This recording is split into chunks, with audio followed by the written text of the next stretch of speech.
Dear students, आज का हमारा टॉपिक है सीलिंग फैन के भागों का अध्ययन तथा सीलिंग फैन के अंदर फॉल्ट को टेस्ट करना। जैसा कि आप देख पा रहे हैं हमारे पास 3 सीलिंग फैन है, तो इन सभी के अंदर हम फॉल्ट चेक करेंगे क्या फॉल्ट है। तीनों के तीनों रिपेयरिंग के लिए हमारे पास आए हुए हैं। सबसे पहले हम इसके भागों के बारे में पढ़ते हैं। तो ये होता है इसका कैपेसिटर, इसको बोलते हैं बॉडी और इसको बोलते हैं कनेक्टर। कनेक्टर के ऊपर जो हमारी वाइंडिंग के कनेक्शन आए हुए हैं वो जुड़ते हैं और इनपुट सप्लाई देते हैं। कनेक्टर के अंदर उसके कनेक्शन किए जाते हैं। ये हमारा कनेक्टर होता है, ये हमारा होता है कैपेसिटर और ये इसकी बॉडी है। ठीक है, अब हम क्या करेंगे, इसको चेक करेंगे एक बार इसके अंदर क्या फॉल्ट है, और फिर चेक करने के बाद में अंदर से खोल के भी इसके अंदर के सारे पार्टों के बारे में जानकारी प्राप्त करेंगे। कनेक्टर के अंदर से निकाल के इसको चेक करते हैं। सबसे पहले हम क्या करेंगे भाई, कैपेसिटर चेक करके देखेंगे हमारा कैपेसिटर की जांच कैसे की जाती है। कैपेसिटर को सीरीज सॉकेट में लगाएंगे और सीरीज सॉकेट में लगाने के बाद में क्या करेंगे, स्विच ऑन कर देंगे। अभी आप देख पा रहे हैं हमारा लैंप डिम जल रहा है। यदि हमारा लैंप फुल जलेगा तो भी हमारा कैपेसिटर खराब है, और यदि हमारा लैंप नहीं जलेगा तो भी हमारा कैपेसिटर खराब है। तो इसका मतलब हमारा कैपेसिटर क्या है, वो लैंप डिम जल रहा है तो हमारा कैपेसिटर बिल्कुल सही है। अब इससे आगे नेक्स्ट जांच करते हैं सीलिंग फैन की, वाइंडिंग की जांच करेंगे। वाइंडिंग के अंदर फॉल्ट है क्या, प्रत्येक कॉइल पर लगाकर चेक करेंगे। अभी आप जैसा कि देख पा रहे हैं हमारे फैन की वाइंडिंग बिल्कुल सही है। ठीक है, आप देखेंगे कि इस सीलिंग फैन के अंदर से 3 तार आए हुए हैं और इस सीलिंग फैन के अंदर से 4 तार आए हुए हैं। ये जो सीलिंग फैन है ये कंपनी का वाइंडिंग किया हुआ है, इसलिए इसके अंदर 3 तार हैं। इसके अंदर जो एक रनिंग और एक स्टार्टिंग का सिरा कॉमन करके बाहर निकाल दिया जाता है और एक रनिंग स्टार्टिंग के एक एक सिरे को अलग से निकाल दिया जाता है इसके अंदर, इसलिए 3 तार होते हैं। और ये क्या है, हमने बाद में वाइंड किया हुआ है। इसके अंदर क्या मिलेंगे आपको, 4 तार मिलेंगे, 2 रनिंग के और 2 स्टार्टिंग के। ठीक है ना, इसके अंदर हमें 4 तार मिलेंगे, 2 रनिंग के और 2 स्टार्टिंग के। तो अब इसको भी चेक करके देखते हैं हम इसके अंदर क्या फॉल्ट है। अभी हम जैसा देख पा रहे हैं इसकी जो स्टार्टिंग वाइंडिंग है वो सही है, लेकिन इसकी रनिंग वाइंडिंग के अंदर लैंप नहीं जल रहा है। तो रनिंग वाइंडिंग के अंदर फॉल्ट है, या तो हमारी कोई वायर टूटी हुई है अथवा हमारी रनिंग वाइंडिंग जली हुई है। इसको अब हम खोल कर चेक करते हैं और इसको भी खोल के चेक करेंगे। इस सीलिंग फैन के अंदर क्या आती है, सबसे मेन प्रॉब्लम क्या आती है, जब हम इसको खोल लेते हैं तो हमें ये नहीं पता होता इसकी कॉमन वायर कौन सी है। तो इसकी कॉमन वायर जांचने का सबसे आसान तरीका क्या होता है, जैसे हम सीरीज बोर्ड के अंदर से टेस्ट करेंगे। आप देख पा रहे होंगे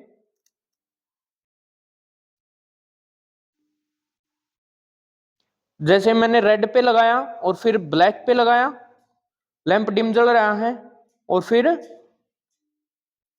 रेड और ब्लू पे लगाया तो भी हमारा लैंप डिम जल रहा है। अब जब हम इसको क्या करते हैं, ब्लैक एंड ब्लू पे लगाते हैं, ब्लैक एंड ब्लू पे लगाते हैं, तो आप देख पा रहे होगे हमारा लैंप बिल्कुल ही नामात्र जल रहा है। इसका रीजन क्या है, जो ये हमारी रेड वायर है ना, ये हमारी कॉमन वायर है। क्योंकि रेड वायर के साथ यदि हम चेक करते हैं तो एक बार रनिंग चेक करेंगे, एक बार स्टार्टिंग चेक करेंगे। तो रेड वायर के साथ में यदि रनिंग चेक कर रहे हैं तो ओनली रनिंग कॉइल का रेजिस्टेंस आ रहा है, तो इसलिए लैंप थोड़ा तेज जल रहा है। और रेड वायर के साथ है ब्लू को चेक कर रहे हैं तो स्टार्टिंग वाइंडिंग का रेजिस्टेंस आ रहा है ओनली। लेकिन जब ब्लू और ब्लैक दोनों को आपस में चेक करते हैं तो क्या है, इसके अंदर दोनों कॉइल आपस में सीरीज में जुड़ी हुई है, इसलिए इनका रेजिस्टेंस बहुत अधिक हो जाता है और हमारा लैंप बहुत डिम जलता है। जिसके अंदर हमारा लैंप तेज जल रहा है, जिस सिरे पे लगाते हैं हम और उसके बाद में दोनों सिरों पे लगाते हैं, रनिंग के और स्टार्टिंग पे, जिस पे हमारा लैंप डिम जल रहा है, तेज जल रहा है, वो हमारा क्या है भाई,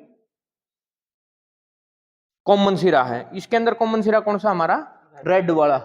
इसके सप्लाई कनेक्शन कैसे होंगे, हमने क्या करना है,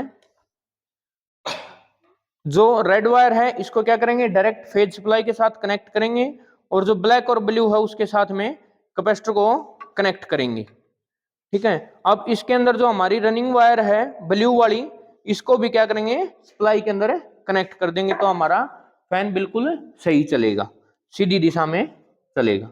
ठीक है। अब हम क्या है, इनके अंदर फॉल्ट है तो इनके फॉल्ट चेक करते हैं। इस फैन को खोल के देखते हैं सबसे पहले ये क्यों नहीं चल रहा।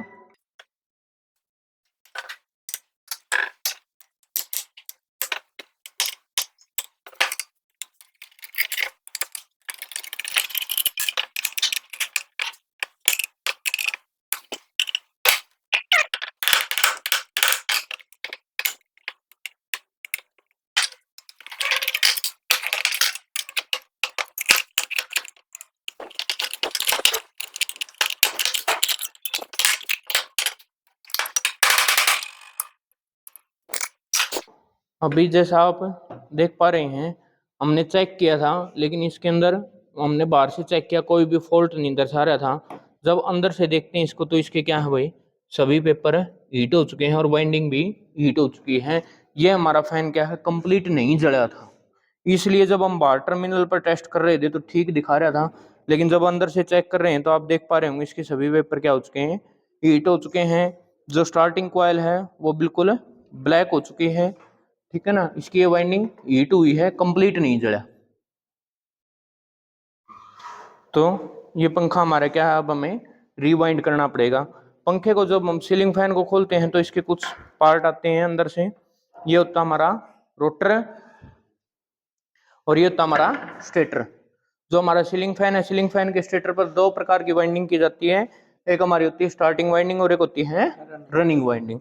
जो अंदर की साइड होती है वो होती है स्टार्टिंग वाइंडिंग और जो बाहर की साइड होती है वो होती है रनिंग वाइंडिंग होती है। ये हमारा रोटर है, ये रोटर है स्क्वेयर केज टाइप रोटर। क्या ये स्क्वेयर केज टाइप रोटर है। और इसके अंदर होता है बैरिंग होता है। जो ये नीचे का कवर होता है इसको बोलते हैं बॉटम कवर। क्या बोलते हैं, बॉटम कवर। और जो ऊपर की साइड का कवर होता है इसको बोलते हैं टॉप कवर। ठीक है, ये हमारा बॉटम कवर और ये हमारा टॉप कवर। इनके अंदर बैरिंग लगे होते हैं और ये इसकी शाफ्ट है। अब सीलिंग फैन के कुछ पार्ट और हैं, जैसे कि आप देख पा रहे हैं हमारा ये ऊपर सीलिंग फैन लगा हुआ है। तो ये जो छत से और नीचे तक जिससे लटका हुआ है ये हमारी कहलाती है डाउन रोड। और इसके ऊपर दो कैप लगी होती हैं। जो ऊपर वाली कैप होती है उसको बोलते हैं टॉप कनोपी और नीचे वाली कैप को बोलते हैं बॉटम कनोपी। ठीक है, ये हमारे सीलिंग फैन के सभी पार्ट हैं।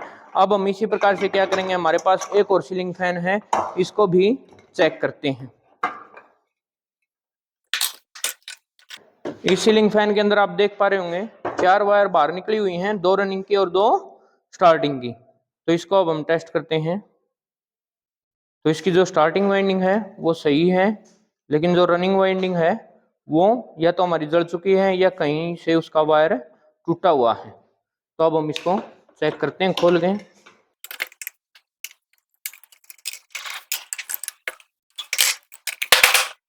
ये देखिए, ये हमारा फैन बिल्कुल जल चुका है। इसकी जो रनिंग वाइंडिंग है बिल्कुल डेड हो चुकी है। तो इसे भी क्या करना पड़ेगा, रिवाइंड करना पड़ेगा। सभी सीलिंग फैन के अंदर पार्ट समान होते हैं, कोई पार्ट अलग नहीं होता। अब उसके बाद में उसी प्रकार से एक और है हमारे पास सीलिंग फैन। इस सीलिंग फैन के अंदर फॉल्ट चेक करते हैं।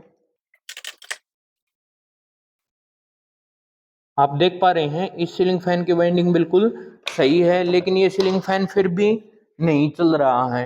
तो यदि हमारी वाइंडिंग सही है और कैपेसिटर भी हमारा सही है, फिर पंखे के अंदर फॉल्ट मिलता है, वो होता है सीट ल्यूज का। तो उस सीट ल्यूज के फॉल्ट को हम बाहर से भी चेक कर सकते हैं। जब हम सीलिंग फैन को रखेंगे और जो इसकी शाफ्ट है स्टेटर की, इसको क्या करेंगे, नीचे की साइड पुश करके देखेंगे। यदि हमारी शाफ्ट पुश हो रही है तो इसका मतलब हमारे फैन की क्या है, सीट लूज है, हमें इसकी सीट बनवानी पड़ेगी।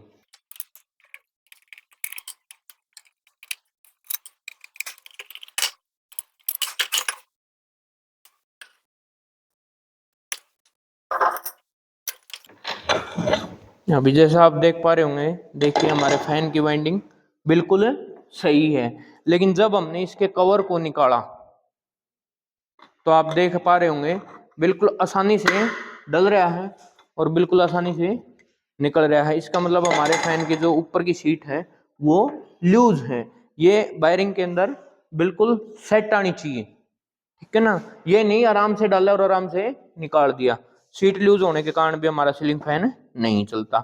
इसके अलावा एक दोष और हो सकता है, हमारे वायरिंग खराब हो सकते हैं, वो जाम भी हो सकते हैं या वायरिंग टूट भी सकता है। सीलिंग फैन के अंदर यही दोष होते हैं। जैसे हम इनको रिवाइंड करते हैं, रिवाइंड करने के बाद में एक वीडियो और बनाएंगे सीलिंग फैन के कनेक्शन कैसे किए जाते हैं और उसको कैसे चलाया जाता है।